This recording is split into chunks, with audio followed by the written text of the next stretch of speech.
benar-benar sangat serius bagaimana Om Mili terhadap Mbak Ning. Di awalnya adalah pegawainya Om Mili waktu bisnis-bisnis di awal banget tahun 96 atau 97 Mbak Ning gabung. Itu ya benar-benar aku tresnani, aku cintai bagaimana, karena silaturahmi kan terus sudah terbangun karena antara aku sebagai bos sablon, kalau Mbak Ning atau bos desain grafis kecil, Mbak Ning pegawaiku waktu itu bagian administrasi. Lah itu aku benar-benar cintai bagaimana benar-benar aku harus rawat dengan sangat baik.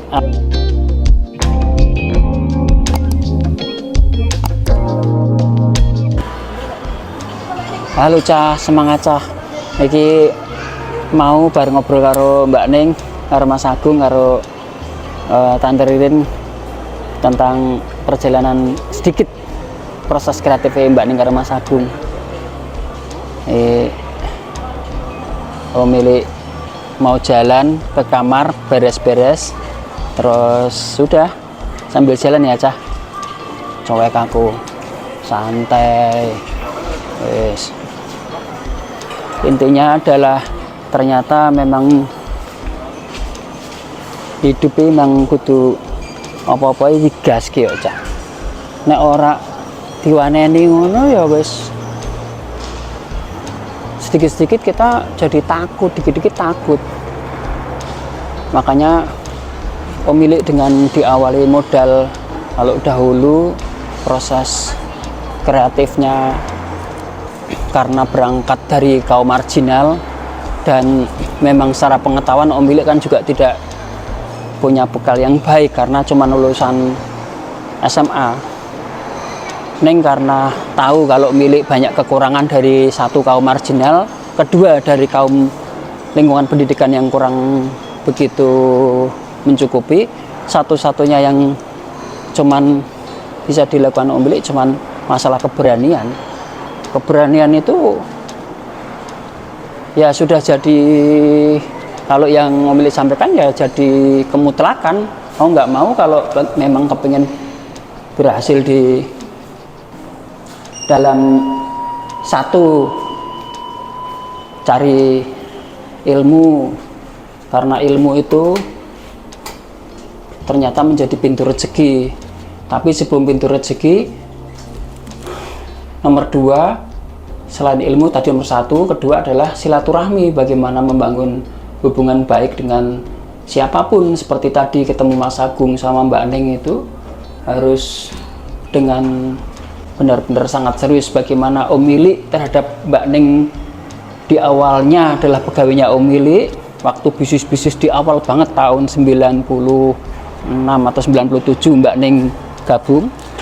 Itu ya benar-benar aku tresnani, aku cintai bagaimana, karena silaturahmi kan terus sudah terbangun karena antara aku sebagai bos sablon, kalau Mbak Ning atau bos desain grafis kecil, Mbak Ning pegawaiku waktu itu bagian administrasi.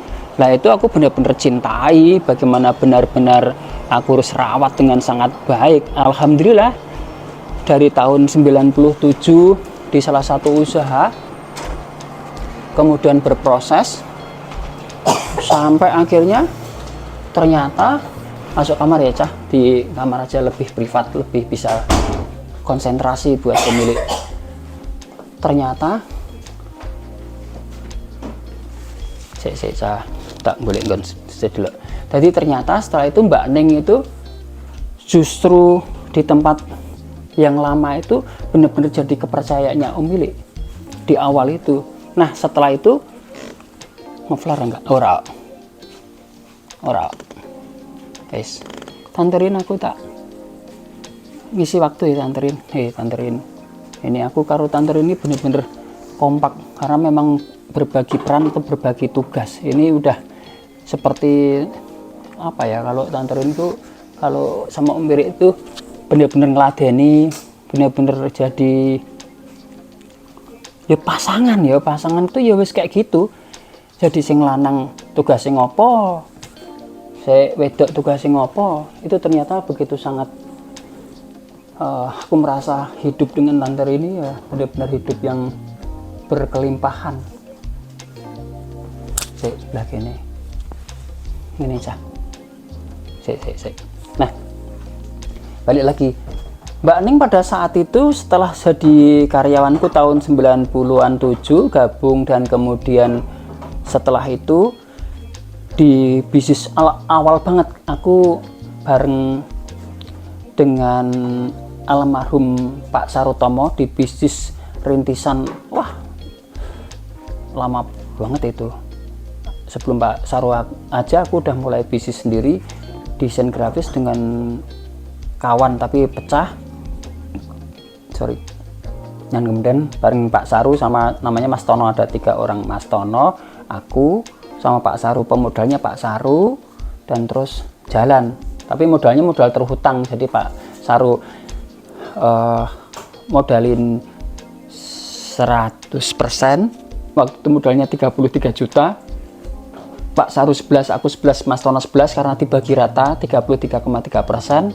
Kemudian aku punya uang 11, aku investasikan di modal bersama itu namanya Jempol Desain Grafis, dan kemudian Mas Tono itu yang namanya modal terhutang. Jadi ada sistem dengan modal terhutang, itu yang kita lakukan di jaringan rumah usaha sekarang dengan sistem modal terhutang. Jadi bagi siapapun, seperti tadi Mbak Ning ketika bisnis di awal itu, Mbak Ning kita pinjamin modal, tapi modal dari Om Ili di awal-awal bisnis. Waktu itu tahun berapa ya Mbak Ning itu mulai usaha itu, kita beri kesempatan tuh tahun 2004. Jadi 97, kemudian aku di satu tempat itu 2003 pecah.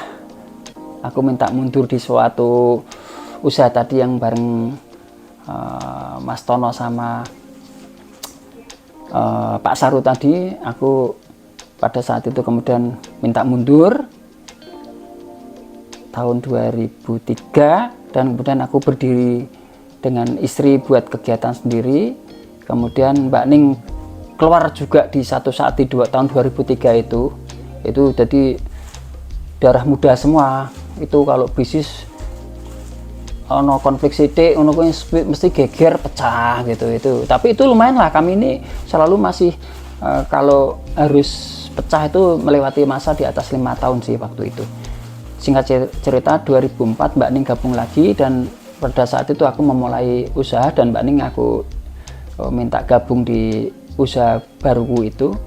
Terus jalanlah sampai sekarang. Terus karena Mbak Ning selalu kita ingatkan, Mbak Ning wes mbut gawe aja terlalu serius-serius, yang penting mikirnya sing serius. Makanya Mbak Ning memberi kesempatan lagi kepada kader-kader mudanya atau karyawannya untuk didorong menjadi pengusaha. Alhamdulillah pada waktu kemudian Mbak Ning sekarang sudah jadi pendamping atau mentor. Pendamping di tempat kami disebut sebagai pendamping, bisa mentor, bisa fasilitator, bisa ya apapun sebutannya. Yang penting adalah menemani anak-anak muda yang diawali dari karyawan kita sendiri. Kita dorong untuk keluar dari bisnis induk dan untuk membuat bisnis koci atau bisnis kecil, di mana tujuan dari koordinator atau pemilik usaha atau mentor itu supaya ada kemungkinan sekoci itu akan menjadi kapal induk. Itu harapan kita sih. Dan alhamdulillah dugaan-dugaan atau prasangka-prasangka baik yang dilakukan di Om Ili dan kemudian disepakati sebagai sebuah gerakan di jaringan rumah usaha, dan itu jadi semacam efek efek menggelembung, efek hiperbola, dan terus hari ini membesar. Setiap tempat itu kalau ada karyawan yang bisa diberi kesempatan untuk tumbuh, kita hajar, kita dorong, kita support mereka benar-benar untuk bisa berdiri sendiri. Karena kita sadari, teori gampangnya adalah ketika kita punya satu usaha, dan di dalam usaha itu karyawan yang kita percaya itu pinter, satu saat cepat lambat dia akan keluar juga dan akan membuat usaha yang serupa. Makanya dengan persepsi atau dengan asumsi inilah awalnya Om Ili dan Tante Ririn itu mikir, lah kalau engkau wes gede awake dhewe lumayan, justru itu kan bisa jadi kemungkinan musuh kita. Makanya dengan adanya kita dorong teman yang pinter di tempat kita itu, kita dorong untuk keluar untuk membuat bisnis yang sama dengan kita. Itu istilahnya duplikasi, duplikasi bisnis. Cuma nanti harus ada diferensiasi dari setiap kali duplikasi itu. Tak ulang, setiap kali kita dorong anak-anak muda untuk bikin bisnis atau kita duplikasi yang dari awalnya di karyawan kita, tapi selalu kita ajari cara untuk membuat diferensiasi atau perbedaan dari bisnis induk itu. Kira-kira begitu. Ini Tante Rin sudah selesai, Tante Rin? Oh, udah selesai. Ini Cah, tadi itu ngisi waktu, Cah. Jadi ini Tante Rin sudah selesai. Ini kita nginep di Aston, Cah. Ini kalau mau tahu, Cah, seru, Cah. Jadi kalau Om Milik sama Tante Ririn nginepnya tuh begini. Ini sekedar tahu. Ini bukan karena apa-apa, tapi betapa kami ini Om Milik itu masih sangat menjaga privasi. Tuh ambilnya adalah twin ya, Tante Rin. Twin bed, Cah. Keren, Cah. Jadi sampai setua ini Om Milik sama Tante Rin masih menjaga masing-masing. Tapi kami tidak terpisah secara jiwa, secara cinta, secara pikiran nggak terpisah. Hanya fisiknya itu biar punya privasi. Ini kami lakukan benar. Ini aku buka-bukaan loh, dilihatin. Karena tidak ada yang memalukan. Sebenarnya ini kan hanya cara hidup yang kami lakukan, yang ternyata itu tidak harus terpisah oleh pikiran, terpisah oleh situasi visi, tapi itu akhirnya masing-masing bisa terjaga optimalisasi tidur, optimalisasi istirahat, seperti itu. Ini bawaannya, Cah. Ini bawaannya ada kulkasnya juga. Om Milik sama Tante Rin kalau jalan pakai kulkas ini. ini isinya macam-macam, itu ada buah, ada ya gitu, karena ya wes tua ki selalu berjaga diri lah, karena Om Milik sama Tante Ririn kan juga makannya juga tidak yang aneh-aneh, jadi kadang makan sehari 2 kali sekalipun di jalan gitu. Itu aja, ternyata wes 11 menit. Terima kasih tadi untuk ngisi waktu. Tante Ririn memang persiapan mau siap-siap keluar dari kamar. Ini Mas Agung sama Mbak Neng di bawah menunggu kita, tapi kita jalan pun seprivasi ini. Mas Agung bawa mobil sendiri, Om Milik bawa mobil sendiri. Nanti kita ke tempat Fardan, nanti kita ngobrol sama Fardan, salah satu anak yang kita dampingin, saya dan Mas Agung, kita dampingin si Fardan itu. Fardan tapi dampingin level bawah lagi, karyawan namanya Mokhtar. Nanti kita ngobrol sebentar ya, Cah. Jadi bayangkan sistem gotong royong seperti ini bisa beranak pinak. Ya dengan sendirinya Om Milik tetap degradasi. Misalkan saham Om Milik tadinya di awal dampingin Mas Agung, mungkin saham Om Milik itu katakanlah mungkin 30%, seiring waktu ketika dampingin Fardan sudah jadi 20%. Sekarang dampingin Mokhtar ini, bahkan kemarin Om Milik dikasih saham, tapi sementara Om Milik minta nggak usah dikasih saham untuk Mas Agung dan teman-teman yang ada di sana, dan beberapa pemodal lain supaya bisa manfaat untuk tempat lain dulu sementara. Ini bukan sok-sokan idealis, bukan apa, tapi ini memang soal giliran dapat rezeki. Nah, bisnis itu kalau sadar, rezeki itu kalau sadar, kebaikan itu kalau sadar bahwa itu adalah arisan, makanya selalu yang pemilik sampaikan bahwa berkah itu pinjaman, berkah itu arisan, makanya kudu digilir gitu, Cah. Tapi sama pemilik tetap dapat berkah. Ini nanti tetap gajian, ya berapapun gajian, mau 100.000, mau 50.000 ya pemilik terima. Sementara itu terima kasih, semangat terus, kita saling belajar. Ngono, Cah, semangat, Cah.